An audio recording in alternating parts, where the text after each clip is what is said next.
Fermerin rifahı aqrar sahənin inkişafıdır. Məhz bu sözlərlə bugünkü verilişimizə başlayırıq. Fermerin real dostuna baxırsınız, əziz zəhmətkeşlər. Qeyd edeyim ki, bu layihəmiz Kənd Təsərrüfatı Nazirliyi yanında Aqrar Kredit və İnkişaf Agentliyinin dəstəyi ilə təqdim olunur. Biz davam edirik. Fermerin real dostuna baxırsınız, əziz zəhmətkeşlər, hörmətli fermerlər və dəyərli tamaşaçılar.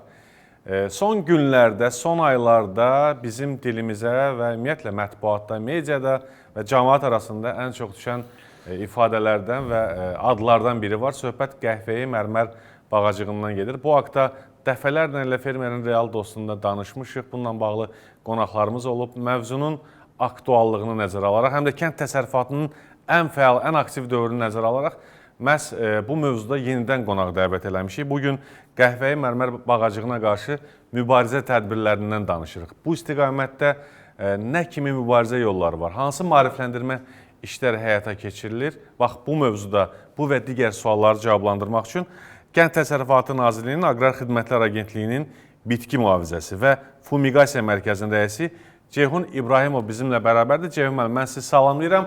Fermerlərin görüşünə xoş gəlmişsiniz. Mən də hər kəsi salamlayıram, təşəkkür edirəm dəvətiniz üçün. Ceyhun müəllim, dediyim kimi girişdə də hal-hazırda elə bir dövrdür ki, bu böcək demək olardı, bu təhlükəli, zərər verici qəhvəyi mərmər bağacığı artıq özünün bir fəal, aktiv fazasına qədəm qoyur, sahələrə artıq belə deyək də keçməkdədir. Təbii ki, bununla mübarizə yolları var.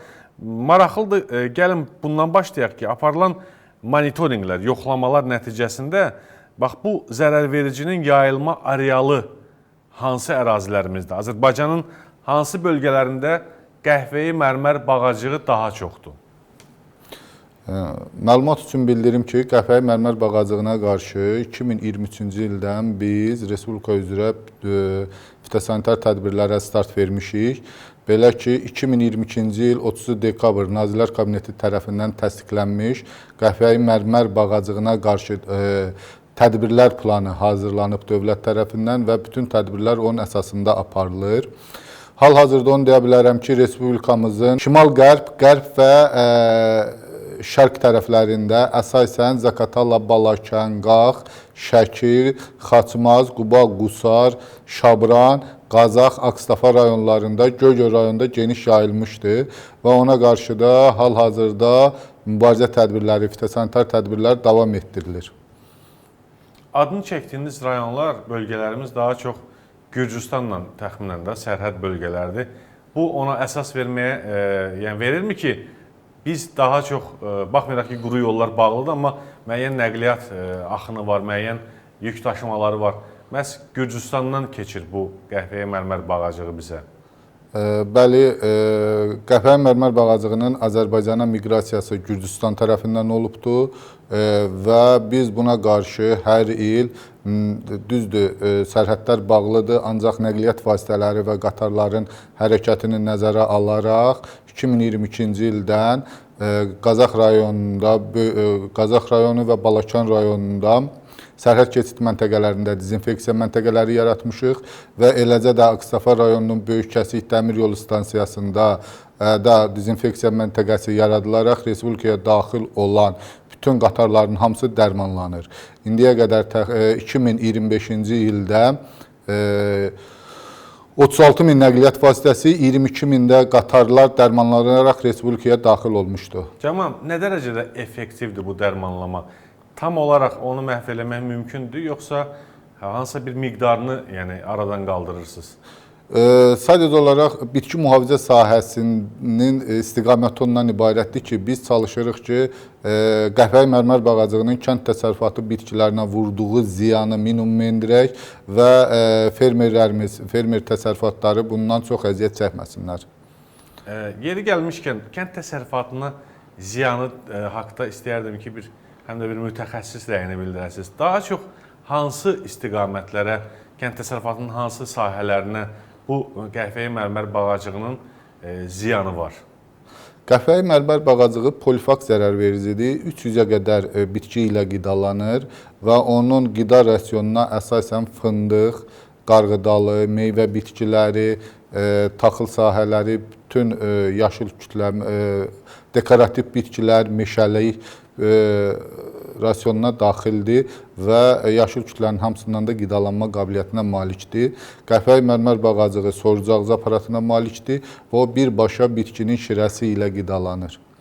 Mən kadrlara görürəm. Bura hansı rayondur? Zaqatalaya bənzəyir. Bəli, Zaqatala rayonundur. 2025-ci ildə kütləvi mübarizə tədbirləri dövründə çəkilmiş kadrlardır. Orada da bizim ən böyük fındıq bağlarımız yerləşir və nəzərə alsaq ki, Azərbaycan fındıqçılığı istiqamətində ixracatda çox yaxşı nəticələr əldə edir və bu bizim belə deyək də birbaşa strateji sahəmizə təhlükədir. Düzdürmü?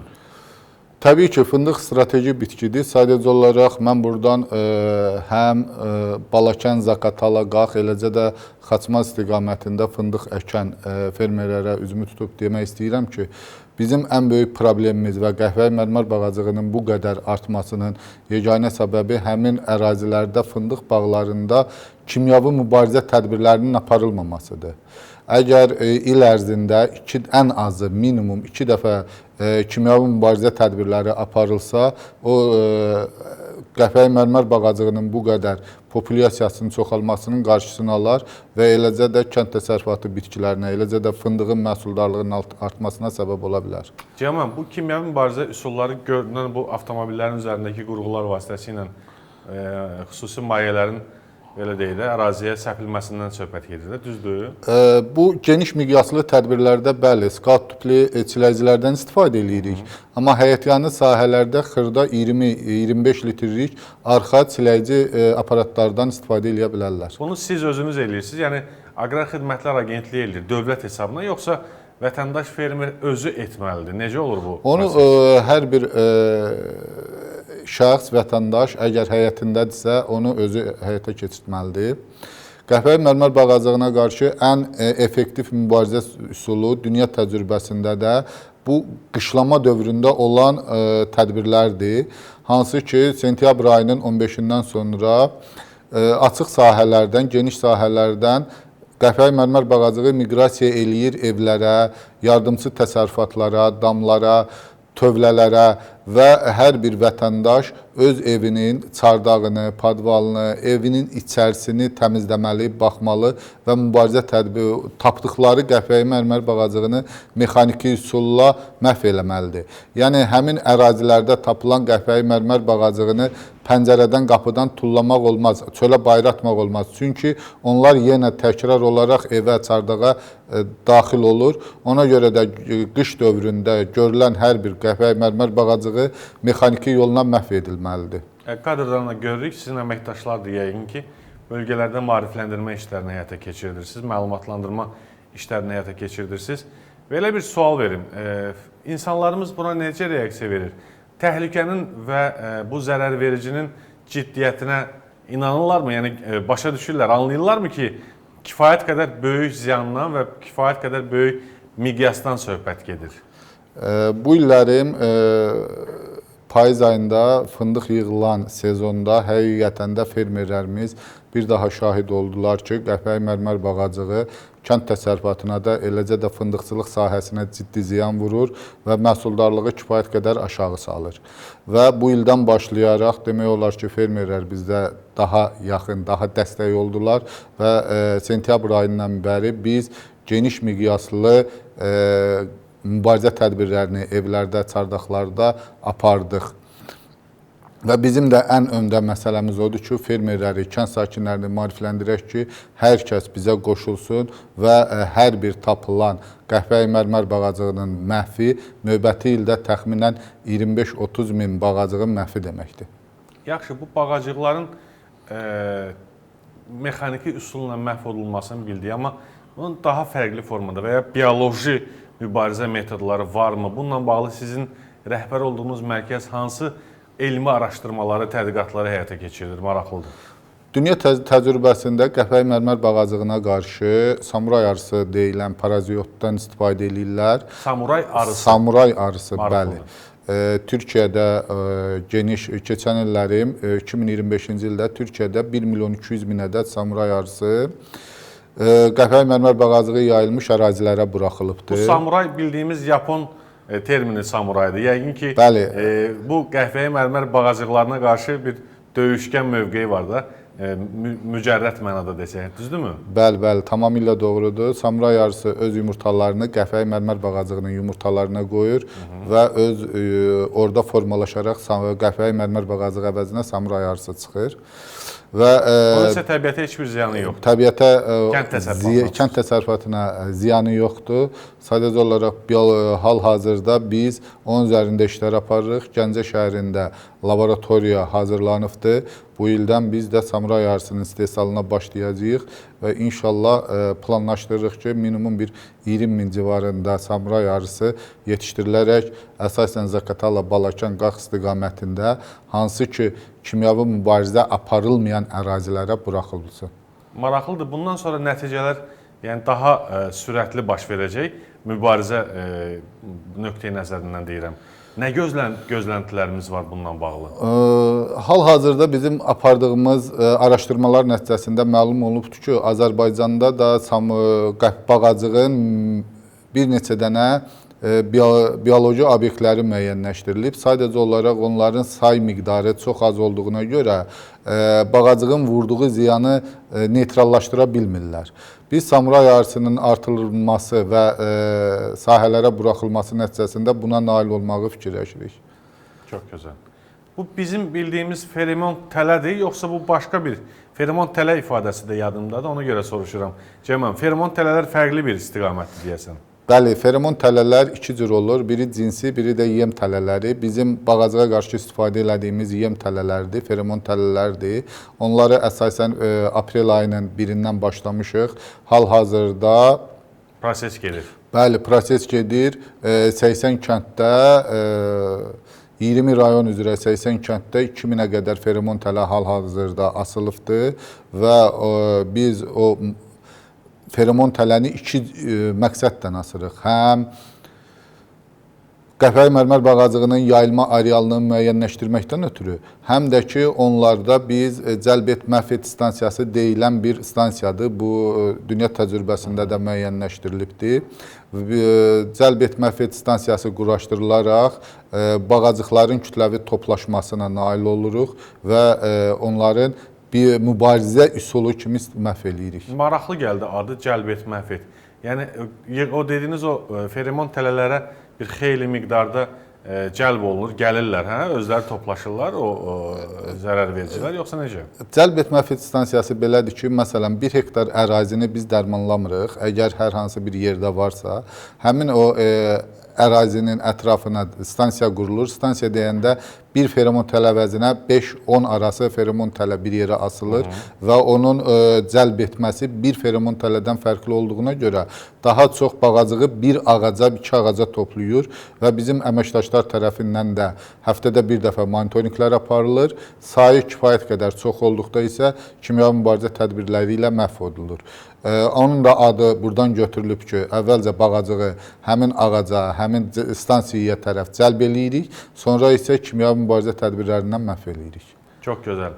Geri gəlmişkən, toxunduq düzdür, amma biz bu məsələyə istəyirəm bir də qayda. İctimaiyyətin və fermerlərin, vətəndaşların sizə, sizin quruma və ümumiyyətlə Kənd Təsərrüfatı Nazirliyinə və təbii ki, aidiyyatı digər qurumlara, Qida Təhlükəsizliyi Agentliyi də bu mənada səhv eləmirəmsə sizə dəstək olur.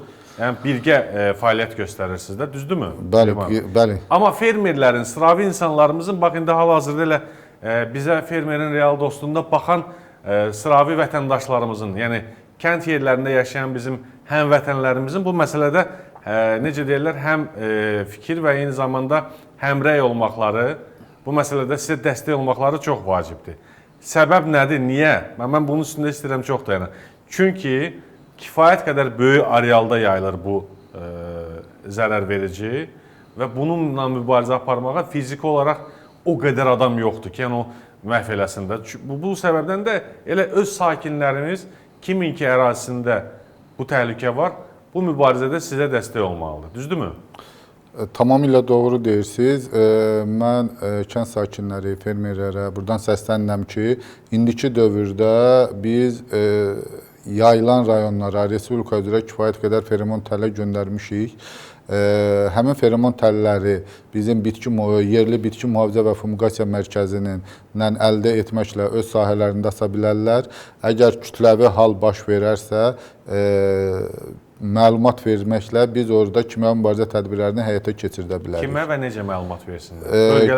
Bölgələrdə mərkəzin filialları var? Bəli, bizim Qida Təhlükəsizliyi Agentliyi ilə birlikdə qərargah yaradılıbdır. Qərargah Balakən, Qazax, Xaçmaz, Lənkəran və Gəncə şəhərlərindədir və ora müraciət etməklə biz operativ olaraq bütün anında həmin günü orada kimya mübarizə tədbirlərini eləməyə hazırıq. Yenə təkrar eləyirəm, dünya təcrübəsində də qəhvəyi mərmər bağacığına qarşı ən effektiv mübarizə tədbirləri sentyabrdan mart ayına qədər olan dövrdür. Hansı ki, qəhvəyi mərmər bağacığı özü öz ayağıyla gəlir insanların yanına ki, məni tap öldür. Sadəcə olaraq bizim vətəndaşlar onu tapıb öldürməlidirlər. Digər həşəratlar, zərər xəstəliklərin qışlanma yerləri torpaqdır, bitki qalığıdır, digər yerlərdir. Ancaq digər zərərli orqanizmlərdən fərqli olaraq bağacıq özü öz ayağıyla gəlir ki, məni öldür. Bizim evlərdə daha çox bəli, evlərin çardaqlarına baxmalıdırlar, yardımçı təsərrüfatına, ən çox istifadə olunmamış paltarlara, kardon arasına, taxta aralarına baxmaqla həmin o bağacığı tapıb məhv eləməlidirlər. Bu çox vacibdir. Özümüz üçün vacibdir, təsərrüfat üçün vacibdir, ölkəmiz üçün vacibdir. Elə əvvəldə də qeyd elədik. Həqiqətən də bu problemin ciddi mənada təsərrüfata, kənd təsərrüfatına və strateji istiqamətlərə təsirləri var. Amma bu təsirlərin qarşısının alınması, necə həm də eyni zamanda bu problemlərin daha da böyük miqyasa yayılmaması üçün Aqrar Xidmətlər Agentliyi və şəxsən sizin də rəhbər olduğunuz bitki mühafizəsi və fumigasiya mərkəzi böyük bir komanda ilə çalışır. Bu işlərdə, bu fəaliyyətinizdə sizə uğurlar arzulayıram. Çox sağ olun ki, gəldiniz və eyni zamanda fermerin real dostuna baxanlara bax bununla bağlı geniş, ətraflı, faydalı məlumat verdiniz. Yekunda ola bilsin əlavəniz varsa buyurun Ceyhun müəllim. Müsahibənin əvvəlində də bildirdik ki, qəhvəyi mərmər bağacığı Gürcüstan tərəfindən miqrasiya eləyir. 2026-cı ildən başlayaraq Gürcüstanla danışıqlar aparılır ki, hər iki sərhədyanı ərazilərdə birgə kimyəvi mübarizə tədbirlərinin həyata keçirilməsi planlaşdırılır və biz ona bu illərim inşallah nail olacağıq ki, sərhədyanı ərazilərdə, yəni Gürcüstan tərəfdən mübarizə tədbirləri aparıldıqda bağacıq bizim sərhədlərə, bizim ərazilərimizə miqrasiya eləməsin. Biz də həmin anı buradan mübarizə tədbirlərinə başlayacağıq. İkinci bir məsələ, qarşıda duran məsələlərdən biri bioloji mübarizə üsulunun tətbiqidir. Bayaq danışdıq ki, biz bunları həyata keçirdirik və dövlətin qarşısında məqsəd qoyulubdur ki, qəhvəyi mərmər bağacığına qarşı bioloji mübarizə üsulları öyrənilsin, Samuray arısının bağacıq yayılan rayonlara buraxılsın. Və bir daha fermerlərə və sizə öz təşəkkürümü bildirirəm. Fermerlərə bildirmək istəyirəm ki, indiki hal-hazırda qəhvəyi mərmər bağacığı fəal dövrə keçir. Aprel ayından başlayaraq onlar qışlama yerlərindən, yəni evlərdən, çardaqlardan, yardımçı təsərrüfatlardan geniş sahələrə miqrasiyası gözlənilir və mənə gələn xəbərlərə görə artıq feromon təllərə bağacığın düşməsi qeyd olunubdur və açıq sahələrə miqrasiyası başlayıbdır. Ona görə də bütün fermerləri diqqətli olmağa və bir daha bizdən daha sıx əməkdaşlıq eləməyə çağırıram. Çox sağ olun. Mən də bu çağırışa qoşuluram. Bütün fermerlərə, kənd yerlərində yaşayan əziz həmvətənlərimizə səsləndik ki, siz də dost olun. Məhz bitki mühafizəsində və kənd təsərrüfatımızda, bizim ümumiyyətlə strateji fəaliyyətimizdə, həm sizin, həm də bizim gəlirli istiqamətlərdə xüsusən dost olun və bu məsələdə bitki mühafizəsi ilə bağlı, ümumiyyətlə digər mövzularla bağlı, xüsusən də bu zərərvericilərə qarşı adını çəkdiyimiz qəhvəyi mərmər bağacığına qarşı mübarizədə Aqrar Xidmətlər Agentliyi, Bitki Mühafizəsi və Fumigasiya Mərkəzi, Kənd Təsərrüfatı Nazirliyi, digər aidiyyatı qurumlar fəaliyyətdədirlər. Siz də qolunuzu çirmələyin. Necə deyirlər, bu işdə dövlətimizin və müvafiq qurumların yanında olun. Cəyən müəllim, çox sağ olun, minnətdaram, təşəkkür edirəm ki, gəldiniz və çox maraqlı həmsöhbət oldunuz, faydalı məsələlərə toxundunuz. Bir daha təşəkkürlər. Mən sizə və sizin kollektivinizə təşəkkürümü bildirirəm. Sağ olun. Hörmətli tamaşaçılar, əziz zəhmətkeş fermerlər, mən isə bir anonsu, bir məsələni xatırlatmaq istəyirəm. Mayın 31-nə qədər yazılıq və çoxillik əkin bəyanlarının bəyan dövrdür. Əkinlərinizi bəyan edin vaxtında və doğru şəkildə ki, subsidiyanı da vaxtında əldə edə bilərsiniz. Subsidiya dövlət dəstəyidir və bununla bağlı dəfələrlə danışmışıq. Növbəti verilişimizdə də xüsusən bu mövzu ilə bağlı bir proqramımız olacaq. Gözünüz və qulağınız fermerin real dostunda olsun. Gələn həftə eyni saatda, eyni vaxtda fermerin real dostunda, Real TV-də görüşəcəyik. Hələlik.